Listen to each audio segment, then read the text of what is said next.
Hei, tere kõigile. Hei, kui on üks asi, mis ma olen nagu selle palava suvega aru saanud, on see, et ma ei tea, kuidas füüsika toimib. Päevas kaotan galloni vett ikka paks. Kuidas see tuleb? 5 liitrit päevas, iga päev 5 liitrit kaotan ikka paisun nagu. Füüsikaõpetaja valetas mulle lihtsalt. Iga kord, kui tuleb uus uudis, et kuulge, uus kuumalaine on tulemas Eestisse. Teate, mis Olibeti läheb koefitsient üles, kas ma jään ellu või ei? Ma olen mingi 20 eurost ilma jäänud. Aga ülitore on näha kõik inimesi jälle ruumis koos. Saame näha nägusid, eks ole, teeme siin kõik. Ja teid kõik siin ruumis nähes, mul tuleb ainult 2 sõna meelde. Delta tüvi. Või siis uus kolle. Me nimetame selle koha ümber. Tere tulemast uute koldesse, aga... Ei, mulle mõnes mõttes, mul endal, nagu ma väga ei muretse, ma põdesin mõned kuud tagasi läbi koroona, kuskil märtsi kandis. Väga teistsugune elamus oli, kui valitsus reklaamib. Väga teistsugune kogemus oli, võin öelda. Sest minu sümptomid koroonaga oli see, et nädal aega mul oli peavalu, kõht lahti ja silmad ei talunud valgust. Nädal aega pohmelli. Ja ma leian siin, et kui vabariigi valitsus on lasknud võimaluse käest. Sest need peaksid olema need asjad, millega nad hirmutavad Eesti rahvast. Sest seda me teame. Meil on kõigil olnud mingi täielik perses kooli ekskursioon Kuressaarde. Ja ma leian, et kui Irja Lutsar tuleks ütleks Eesti rahvale, kuule, pane mask pähe või sul on nädal aega tuumapohmell. Keskmine eestlane nagu, see läheb ette. Paneme teise ka igaks juhuks. Tesu mind näkku ja silma. Ei, Triin, ma ei taha, et sa mu juukseid hoiaks, ma tahan, et sa 2 meetrit eemale hoiaks.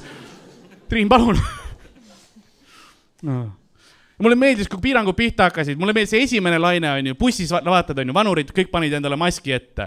Teine laine, maskist enam ei piisanud. Nüüd oli mask, mille peal oli mingisugune märuli näokelp lihtsalt. Kõige veidram K-komando üksus, keda ma olen näinud. 12 pensionäri lihtsalt õppusele nagu. Pronksiöö vol 2, lähme näitame neile. Viivi, kas sul on kott kaasas, see on kilbiks, lähme, näitame. Oleme ausad, kui sul on mingi 12 pensionäri on ainukene, kes sa saadad, pronksi elus kohe läbi kaald. Keegi ei julgeks midagi teha, me ei tea, mis siit tuleb. Aga nüüd on nende piirangute asjadega pidin rohkem nagu sõpradega suhtlema. Mõnes mõttes raske ka, sest vanasti oli lihtne, läksid baari, jõime koos, ma ei pidanud küsima küsimusi. Nagu ma ei tea, kes need inimesed tegelikult ju on, aga nüüd ma pean nende kohta tundma õppima ja värki nagu ju. Kuigi ma ütlen, et mul on sõbrannasid rohkem kui sõpru, sest minu meelest naistega on kergem rääkida. Sest nad teevad enamusest töö ära. Ma ei pea palju pingutama, eks. Ja reaalselt meessoost sõpradega üliraske küsi nende käest, et kuule, kuidas sul päev läks? Norm. Eesti mehe jaoks vestlust nagu seks. 2 sekundit. Norm. Läbi. Nagu võib-olla vabandas, et kui hästi veab. Naistega palju lihtsam. Küsin, et kuidas sul päev läks? 90 minutit sisustatud. Nad hakkavad emotsioonidest rääkima, mingid kellaajad tulevad, on üks hetk on PowerPoint väljas. Lõpus on viktoriin. Ma võidan auhindu. Et lähen Kaisu karuga koju, nagu ma ei tea, kus sa selle välja võtsid, aga see on minu nüüd. Ilus, mõnus. Naised, üli mõnus ka rääkida, sest nad tarbite kindlasti rohkem kultuuri. Minu meelest naised kindlasti loevad rohkem kui mehed. Sest ükskõik, mis naiste rahvaga ma olen rääkinud, praktiliselt iga ühega vestluses mingi hetk nad hakkavad Harry Potterist rääkima. Mulle sobib, mul juba võlukepp võbeleb, on ju. Expelli armus sinu tussi. Aitäh, need, kes naarisid on Slitherinist. Need, kes ei Hufflepuff. Vaata, mingi 10 inimest vaata mind nagu, et ta solvas mind, aga ma ei tea, kuidas praegu. Ise sa oled Snufflehuff. Mõnus. Aga meestega ma ei saa aru, mis juhtus. Mehed ei loe nagu üldse. Mul meessoost sõprade käest. Kõige hullem on see, et ma küsin ka nende käest vahepeal, et mis on viimane raamat, mis sa lugesid? Neil on nagu mingi Vietnami flashbackid, nagu raamat või... Mul oli üks Maxima brošüür hiljuti postkastis. 3 lehekülge. Nagu novella ju. Kutib, mis trauma oli, mis teil juhtus? Reaalselt mingi kohustuslik kirjandusaeg oli või?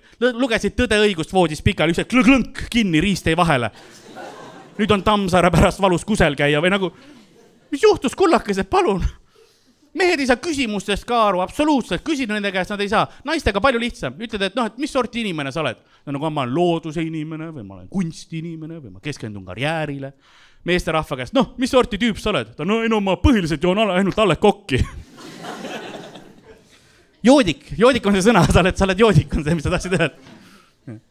Kui sa veidikene saad aru ja mõistad küll, mis sorti inimene on ju selle järgi, mis ta joob. Kui sa lähed kellegi vestlusse ja ta, no ma põhiliselt joon ainult pokki. Sa oled parm, okei. Ma tean. Keegi on, no ma põhiliselt joon ainult pilsnerit. Sa oled parm linnas, sul on vaja veel hommikul tööle sõita, davai. Ma mõistan.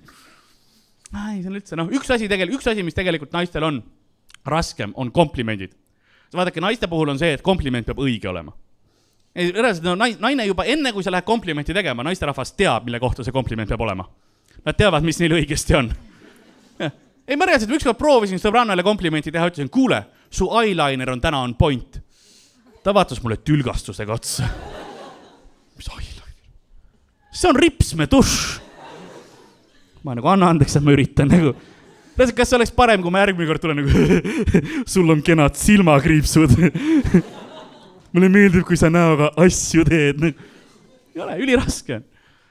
Meestega palju kergeb komplimenti teha. Lähen juurde, et mees on sõbranud, kuule, sul on lahe särk. Taha keppida vä? Nagu rahuari ei taha. Oota, miks sa särki seljas võtad? Nüüd mul on trepist valus alla minna, aga rääkides inimestest, keda ma enam keppida ei tohi. Gümnasistid. 2 aastat tagasi oli fine veel, aga ma mõtlesin tükk aega gümnasistide peale ja las ma lõpetan selle lause.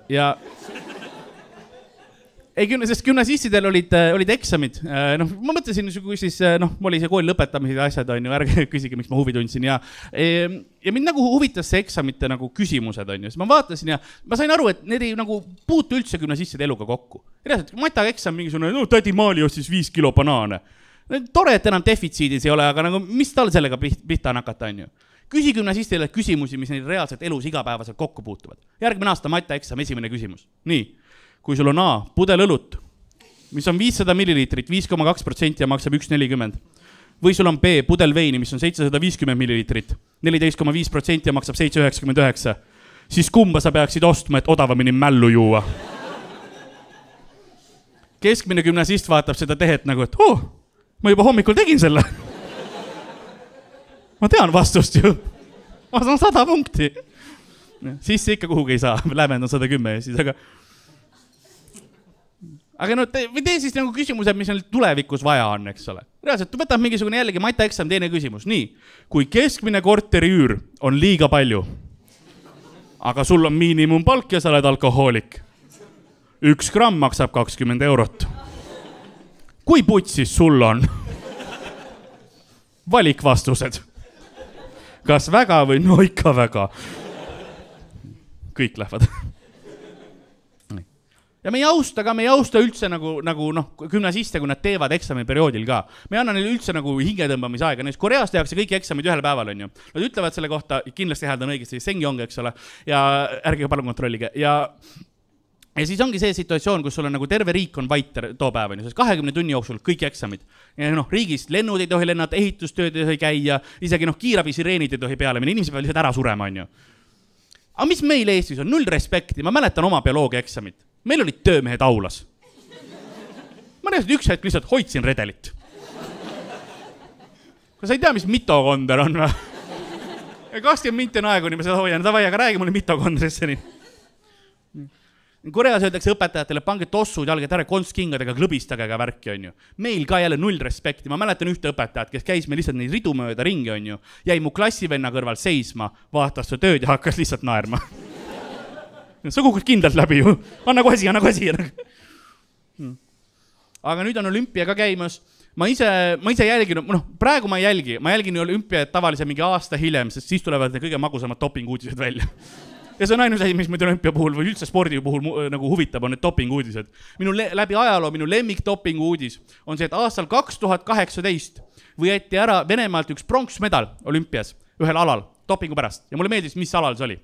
Sest dopingu pärast võeti pronksmedal ära curlingus. Tead, mis curling on, jah? Harjad, litter, paksud poisid. Reaalselt, teate, milline keskmine curlingu mängija välja näeb või? Mina. see on peak curling visiik, sul ei ole dopingut vaja. Kes teeb curlingus dopingut, ma tahan teada. Harjaga lihtsalt mingid Hollandi poisid on nagu, come on, lükkame nüüd seda asja siin, eks ole. Millegi pärast rootsi aktsendiga, aga... Ja siis järgmine öeldakse, nüüd Venemaa tiim lükatakse puuris kohale lihtsalt. Kus curling on? Sa ei anna talle harja niisama kätte, ta hakkab sööma seda ju. Ta on nagu mingid lõvitreener lihtsalt, nagu come on, võtke ja harjad. Okei, ta sai kätte. Ja, ikka seda neid pronksi on ju. Ja ma mõtlesin tükk aega, et see on kõige veidram ala, kus Venemaa on dopingu pärast bänni saanud. Tuleb välja, et ei, on üks veidram. Kas te teate, mis alast veel Venemaa on dopingu pärast bänni saanud? Ärge vastake, see on retooriline küsimus. Kõik vastused on õiged. Aga Venemaa sai dopingu pärast bänni naiste malest. Jah, ta õige reaktsioon, what, eks ole. Naiste malest, reaalselt naiste malest. Ma mõtlen, mul on nii palju küsimusi, nagu kes, miks, kuidas, mida. Nagu kõige hullem on see, et seal ei kontrollita dopingut. Lihtsalt oligi mingi Olga lükkas Fentat laua taga.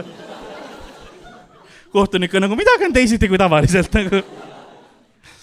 Nagu kes see teeb? Kõige hullem on see, et kujuta ette see teine mängija olla, eks ole, see on mingi Emily, eks ole, kuskilt Suurbritanniast, nägid Queen's Gambitit. Ma tahan ka mängida kuningate mängudega, suurepärane on siin täna olla, eks ole. Ja siis tuuakse Venemaa Olga kohale mingisuguses Hannibal Lecteri kostüümis lihtsalt. Kus male on?